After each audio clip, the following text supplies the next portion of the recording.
Kamusta? Ako si Rom. Panibagong araw, panibagong ganap na naman sa buhay. Maaga nga akong gumayak dahil mayroon nga kaming ganap sa aming universidad. Kailangan niya itong pagdaluhan dahil anniversary na nga uli ng aming paaralan. Ito nga araw nga ito ang pinakahihintay naming mga taga-WTO. Dahil na nga rin sa araw na to, sasaya, makikiisa at sama-sama ang bawat Bago isa. nga Palang lahat-lahat, umintungan muna kaming saglit dito para bumili nga ng pandesal. Nang sa gayoy, may laman nga ang aming kalamnan ng pang-almusal. Masyado nga rin kasi kaming maagang umalis, lalo't may gaganapin nga rin color fundraiser. Isa nga lamang ang ating katawan, kaya marapat lamang natin itong pangalagaan. Kasama ko nga dito itong si Ate Ivia. At pinamay ko pa talaga sa maagang gising. At makalipas nga lamang ng ilang minuto, ay agad na nga rin naming narating itong aming universidad. Sobrang bilib dahil sobrang aga pa nga ng mga oras na to. Sobrang bilib talaga ako sa mga estudyanteng maagang pumasok para nga lamang sa programang ito. Kumbaga, papasok nga ang mga gutom at uuwi nga ang mga pagod. Ang mga nararanasan nga nating ganyang bagay ay parte nga yan sa pag-abot ng ating mga pangarap. Sa madaling salita, kailangan nga nating magsakripisyo. Pero hindi nga porkit na ibig sabihin na sakripisyo ay kailangan na nga nating abusuhin ang ating mga pangangatawan. Alaga pa nga rin na alagaan natin ang ating sarili at baka nga sa huli tayo nga ay magsisi. At sakto nga ngayong araw sa anibersaryo ng WPO ay magkakaroon nga ng color water fundraiser. Sa ganitong klaseng paraan, matutulungan tayo nito sa mabuting kalusugan. Halos lahat nga ng mga estudyante na makikita nyo rito ay gusto nga makilahok sa unang aktibidades na ito. Grabe pa nga sa grabe sa pagsisimula pa nga lamang ng programa. May pampasigla na nga agad na kasama. Pinangunahan nga ito ng mga opisyales ng SSC. At pagkatapos nga ang sinagawang pampasigla ay agad na nga nagtungo ang mga estudyante dito nga sa harap. Handang-handa na nga mabasa ang lahat. Konting kaalaman lang nga rin na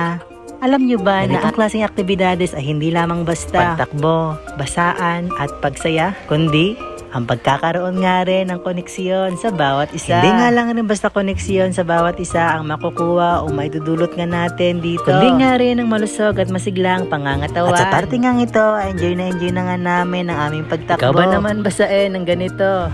At nung nakalagpas na nga kami ng oval, ay nakita ko nga itong tatlong to na nagkukulitan sa isang tabi. Hindi nga rin kasi tumakbo itong si Ma'am Nicole. Kaya naman pilit nilang binabasa ng kanilang mga damit. Saktong pagkalipas nga lang rin ng ilang minuto ay nagsipagdatingan na nga rin ng ibang mga estudyante. Grabe, parang dumamoy talaga yung mga estudyante ng WPU ngayon. Sabayan mo pa ng magandang panahon ngayon. Maraming salamat po, Panginoon. At pagkatapos nga nun ay hinahanda na nga rin namin ang aming susuotin para sa amin ngang Zumba. Pagkatapos nga rin kasi ng Mass Wedding Dance ay laban na nga namin sa Zumba. Bali magkalaban-laban nga lahat ng kolehiyo dito sa WPU. Kaya naman ito mga kasama ko, rektang nagsipag-ayos na. Siyempre ako, nag-ayos na rin.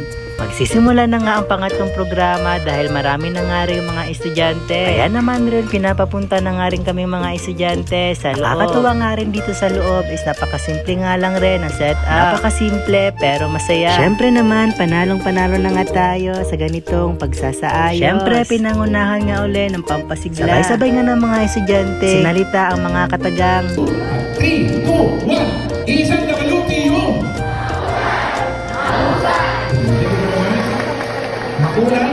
Siyempre pagkatapos nga rin noon ay nagsimula na nga rin itong Zumba. Pinangunahan na nga ito ng task.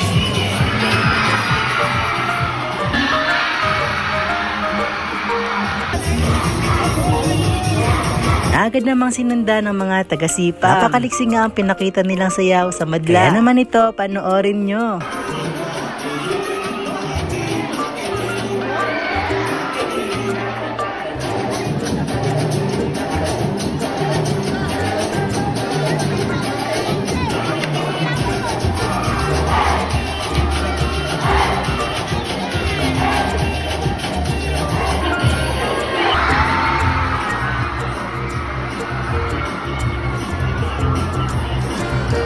At pagkatapos nga nila, agad naman sinunda ng mga taga-Sifins.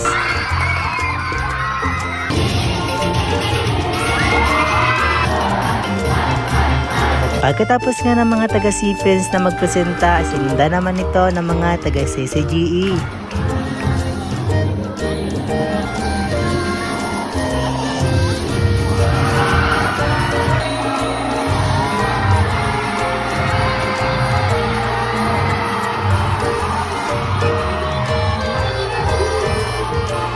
At syempre, ang huling kalahok, ang kolehiyo ng edukasyon.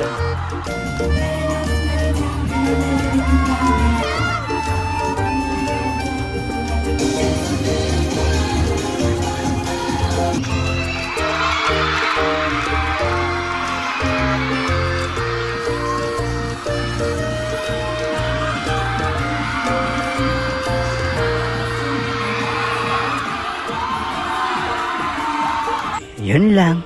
Paalam.